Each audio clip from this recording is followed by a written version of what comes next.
It's John with 2A Talking Tactical. Want to apologize for it being a pretty good while for since I've uploaded a video.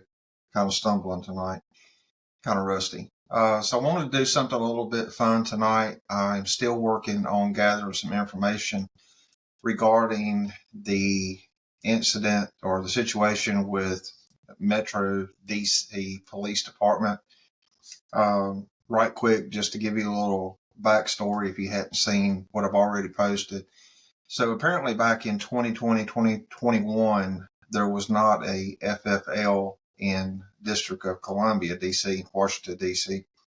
And apparently by federal law, there has to be a way for people of DC to purchase a firearm. Well, at that time, apparently there was not. I don't know the ins and outs of what was going on before that. But anyway, so the mayor instructed the Washington, D.C. Metropolitan PD to facilitate firearm sales. So what people would do is they would either go online and purchase a firearm and have it sent to Metro PD, or they would either go to Virginia or Maryland or somewhere like that, purchase the firearm, and then have it shipped to Metro PD. Well, there was another individual, I can't remember his last name right now. I'll mention that when I do the full video. But anyway, he was in the process of opening up a firearms dealership. So Metro PD apparently reached out to him within about 2 or 3 weeks of his actual projected opening and asked him if he could speed it up and go ahead and open. So I think what he did, he kind of expedited a couple of things. Of course, he was waiting on the ATF to get his FFL back and all that so he could operate. But anyway, as soon as he opened up, Metro PD stopped doing it. They followed all the ATF guidelines, turned in all their paperwork and whatnot.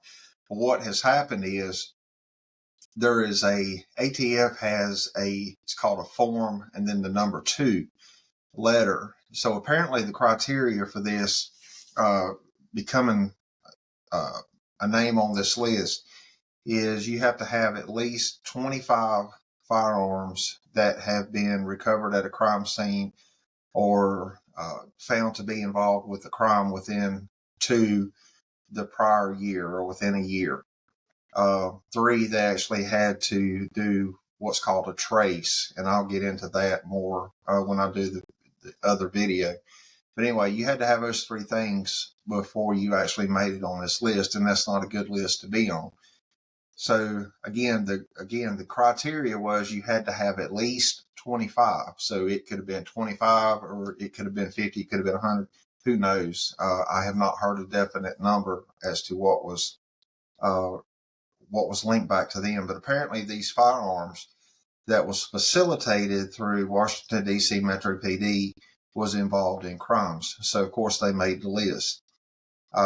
This news agency up in D.C.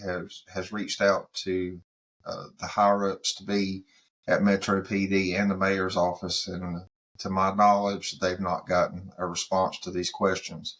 So anyway, that's what's going on. I'm still working on gathering that information, and hopefully I'll be bringing that to you in the next day or so. I know some other people have already put that out there, but I'm going to be doing my own, and I'll probably be going a little bit more in depth on that and some other things.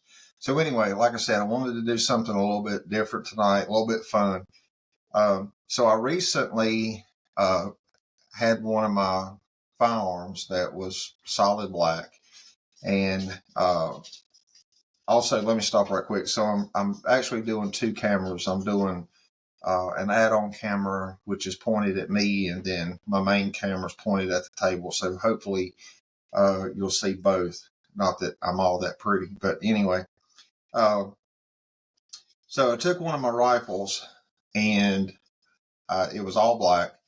I've been thinking about, well, I think I'm going to paint it. Well, my first forethought, and I think it's the thought of many people that's going to paint their rifle, is, what if I mess up? So I went to, of course, I signed up for YouTube University, And I went, and like one person said, it's like, you know, if you mess it up, you can repaint it. Well, that's true. So anyway, I went at it. I took a solid black rifle and painted it.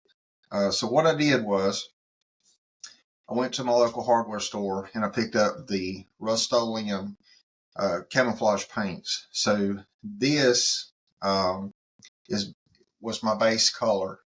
I haven't decided yet whether or not I'm going to show a picture of my rifle or not because of some other stuff going on with what FBI is doing with Amazon's AI, which I have already posted a video on that. So I don't know if I'm going to do that or not. But anyway, this is the base color. Right here is, I guess you call it a FDE. Then there's kind of like a dark olive green, and then there's a brown. So as you can also tell, I'm not in the regular location that I do my videos. I'm inside the house.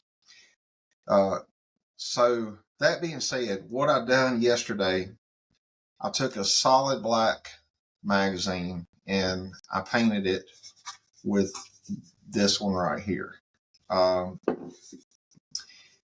Again, it's also the base color on my rifle. So I went ahead and painted the magazine, so you can see that. So I painted all the way around. It does have rounds in it. I just threw some painter's tape on that. So one thing I have found about this paint, it does dry flat, but when you paint it, it does look like it's going to dry glossy, but it don't. And it stands up pretty good. Now, I didn't put a heavy coat on it. I sprayed over it real lightly to put what you would call a base coat on it. And then I let it dry, flipped the magazine over, and shot the other side of it and the bottom, let it dry, and then I went back. And you can probably still tell that there are some, I don't know if you can tell in the camera or not, but some of the black does actually show through. You can see it there on the other camera. But you can see what I'm talking about. So I may go back over that. So anyway, so I just went ahead and threw that down. So what I'm going to do tonight, I'm going to show you how I made like the foliage designs and whatnot. I didn't use a lot of this. So I'm going to set that right there. I did use a little bit of it. So what I'm going to do is I'm going to do this right quick. So you see the paints that I've got. So I'm just going to set them up and get them out of the way. So what I did was I kind of just, you don't want to put them like straight or like that. Well, you may, I don't. I just done it a little bit of an angle because normally when you're holding the rifle, you want to try to blend in as much as you can with the foliage around you if you're in the woods or whatnot. But you kind of want to stay with the contour of your surrounding. I guess, listen to me getting technical. So anyway, contour. That's the word for the day, contour. So what I did was I took my fingers and I tried to just spray that out. Try not to move your foliage. And then I guess we could do this. Yeah, so we can do that. Also, make sure you shake the stands up real good. Now, on this one, and I did this on the rifle as well, I went the opposite way. And just taking a little burst like that. I mean, and there again, like if you get too heavy, like I did kind of right there, you can go back and, kind of do it that way. So, and I mean, you can let it dry. Actually, this stuff dries pretty quickly. You can see a little bit of the gloss on it. I don't know if you can, yeah, see right there, you can see a little bit of the gloss on it. But I'll just lay it down real easy. So on this one, what I did on this, I took these little plastic flowers I got from the $1.25 store. What was that?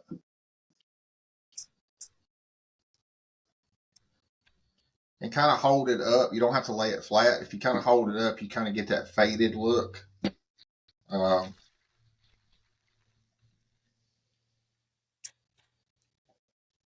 Yeah, that turned out pretty good.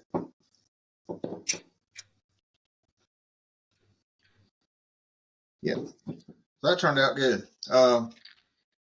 Just make sure you let it dry. And like I said, this dries pretty quick. And that's all there is to it. So that's what I actually done with the rifle. Again, I just regular mag. I took some an alcohol swab and cleaned it real good. That's about all you have to do. And you can, all these mags were already full, and I didn't feel like taking them all out. So I just threw some painter's tape on there. But if you've got an empty mag or you want to take them out, that's fine. I'm going to be switching my stuff around.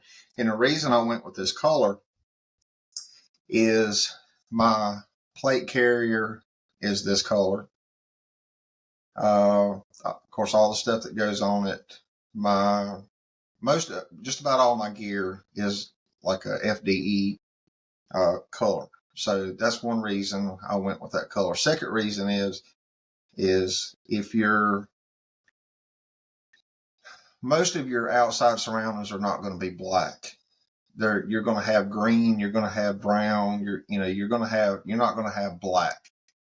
So I did a lot of research on this, and anytime that you're in a situation like that, and I've said this before, I'll say it again, I'm not a conspiracy theorist here anymore. You don't know what's going to happen. Moving on, if somebody's looking for somebody, they're trying to find a silhouette. They're trying to find silhouette of your head, silhouette of your arms. So naturally, you're going to have clothing on, or hopefully you're going to have clothing on that's going to blend in with that. So if, somebody sees something and is like, hey, it looks like something, then all of a sudden they see the black outline of that scary rifle that everybody's scared of now, then, you're just a sitting duck. So the more you can blend in with your surroundings, the better off you are. And it does not necessarily mean that you have to go with this color. If you live in an area where you've got a lot of greenery, you break it up a little more and use a lot more green. If you're in an area where, like out west, where you're going to have a lot of dry foliage, dirt, sand, desert, whatever the case may be, you want to go a little more with that. Do whatever you want to do. And like I said, if you mess up, you can, paint over it. Because like I said, I was real nervous about doing that, especially to my rifle. But, like I said, you can always repaint it. And if worst comes to worst, you can break it down and clean it and start all over again. But it was the first time I ever done it, and it actually turned out pretty good. So anyway, I just wanted to show you right quick how I did that. Again, it's the Rust-Oleum Camoflage. I got, and they don't put the color on. Oh, I'm sorry, flat deep forest green. And then this one, I don't think they put, I don't see a color name on it. But anyway, they had that. And then they had like the camouflage brown. I know it may look black or dark black on the screen, but anyway, it's actually a real dark brown. But anyway, I hope you like it. I know it's a short video. Just want to do something a little different, a little more fun. And like I said, I'll be working on the Washington, D.C. thing a little more, trying to get things nailed down. Usually when stuff comes out, like that, it takes a couple of days for more information to come out. I want to bring you what I can, but I don't want to wait too late. So we'll see what happens. From what I heard, ATF is going back through the paperwork and doing their investigation. So anyway, we'll see what happens. And lastly, I've got several sponsors, affiliates that I want to thank all of them, but more so I want to thank Agilite. They hooked me up with the shirt. I'm still waiting on some products to be coming in for some testing. In the foreseeable future, I will not be able to talk about what I'm testing or anything like that. I will let you know that I'm testing something, and I'll get it nailed down what I can say, what I can't say, because some of this stuff may come to fruition, some of it may not. I did fill out 2 questionnaires the other day on 2 separate items that I'm really excited about. Most of you hopefully maybe already has, but there's always some newer and better stuff and lighter weight stuff coming out. So anyway, I want to thank you again. And as always, if you would, please like the channel or like the video, subscribe to the channel, and give me some input, what you'd like to see, stuff like this. I did also add a Magpul sling, single point sling with some options there on what you can do with that. So I may end up going ahead and doing a video with the painting of the rifle and what all I've done to the rifle since then. So anyway, as always, please stay safe, stay blessed, and stay armed.